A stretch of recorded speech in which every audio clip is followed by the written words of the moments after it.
what I'm saying? Now you're going on initiative. And then Hey, how's it going, guys? Domino Paris 21 here, and back again with special guest I am Vanguard. Hello. And we're here to, you put your fingers in the wrong place, right here, right here. Yeah, there you go.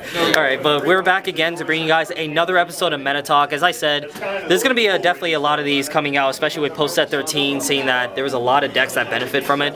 So for this time around, we're actually going to be doing Ninja Clan for you guys, but not Murakuma, but Nubatama. One of the most, I think it's definitely one of the most anticipated clans. I know since the beginning of set 1, a lot of players have been anticipating this a lot. But yeah, we're just here hanging out at locals and such, so please excuse any background noise and such. But yeah, so as always, with the rate, we're going to be doing our own personal analysis and ratings based on 3 categories, like I always rate for every deck. Pressure, advantage, consistency. So before we actually get started, David, I know you've been playing Nubatama in Japanese, of course, since you are a Japanese player. What are your first impressions with Nubatama, especially for those trying to get into this deck post set 13?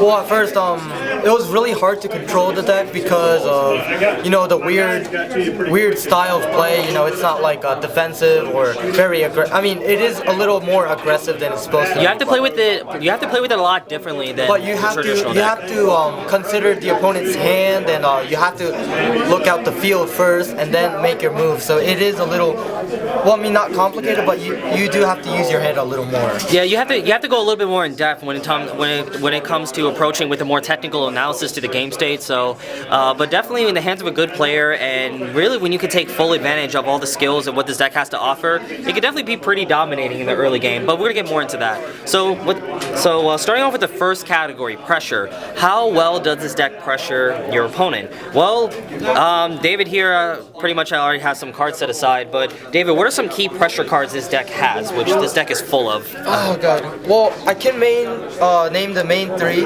Of course, the one is the starter, the Kuroko. So if you boost a unit and if it hits the Vanguard, you Soul Blast and discard up to 2 cards in the bind zone.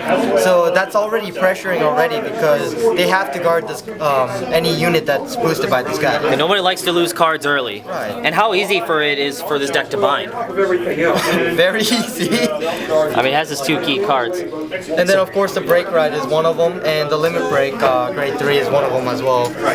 So these are also the main cards of locking. This guy, very easy to use, Counter Blast, lock the whole field. So basically it's a bind. Oh, bind. Sorry, I was playing Chaos Breaker. Yeah, this is bind, guys. But bind the whole field, very easy. And then of course the Break Ride, as you know, if you ride into it, you bind 1 and discard 1. So this deck really benefits from receiving your Limit Break first before your opponent, because before your opponent gets a chance to push at you with their skills, you're going to pressure them first. And they're going to potentially lose a lot of cards, especially with the start. This starter is definitely MVP in the deck. I mean, to be honest, with all the games I've been playing, I've been playing against Eradicators. Of course, I played Chaos Breaker today. Honestly, I'll push the opponent first to let them do their stuff. But you don't want to, I mean, depending on the deck, you want to set up your field. You don't want to just go all out on the field because... and then, of course, the 2 traditional set 1 Nubatamas.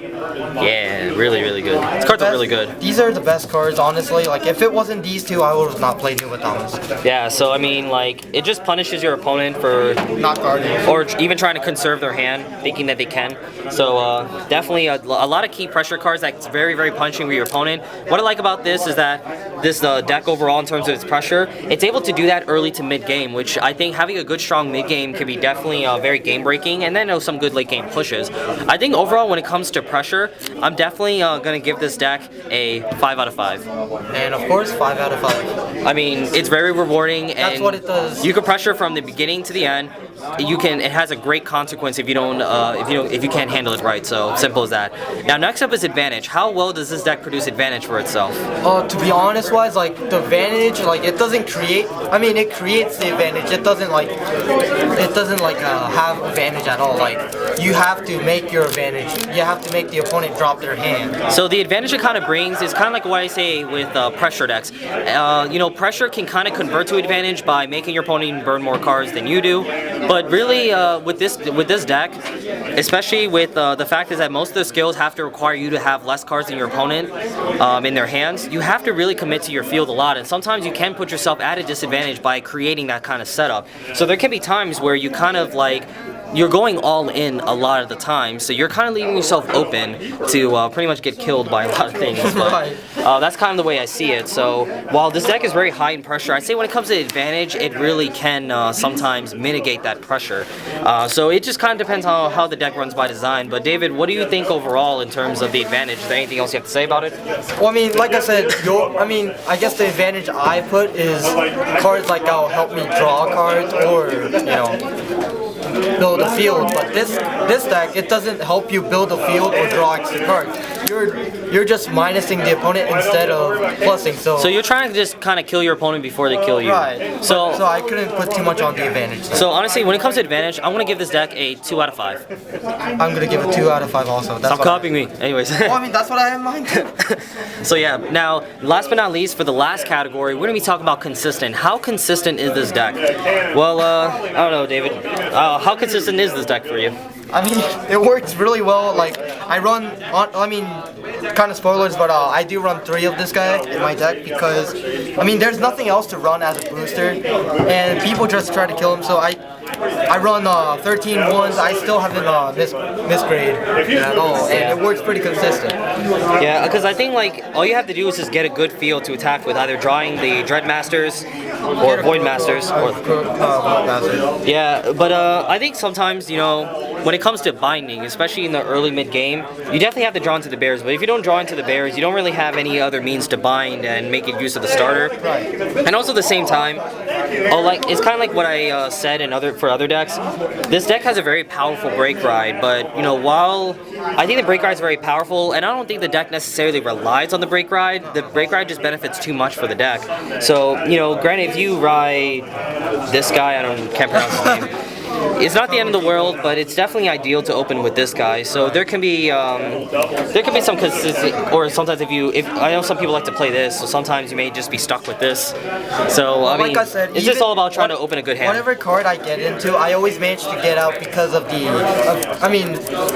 minuses that this deck causes. So whatever I get, I usually get into my advantage eventually. Yeah, I just think that the deck, to really take full advantage of the deck and what it really, the potential it brings, especially in the early mid-game, which really where it shines, you really have to draw a pretty good hand to do so. So there could be some issues with that, but other than that, once the deck gets going, it gets going. So it's pretty good. But overall for consistency, I'm going to give this deck a 4 out of 5. I'm going to give 3 out of 5. 3 out of 5. All right. So yeah, there you have it, guys. As always, I think I Am Vanguard is actually planning to have his Nubatama in English on his channel, so I'm going to go ahead and let him have the honors of having the deck profile. But as always, guys, leave a comment down below, any questions, concerns, and such, or leave your own personal opinions as well for any anticipated Nubatama players out there. And definitely don't forget to subscribe to I Am Vanguard if you hadn't already. Subscribe to my channel if you haven't, and definitely leave a thumbs up. But yeah, well, I held up 2, but you can only do 1. But yeah. But other than that, guys, thank you guys so much for watching again, and we'll see you guys next time. Later. Ciao.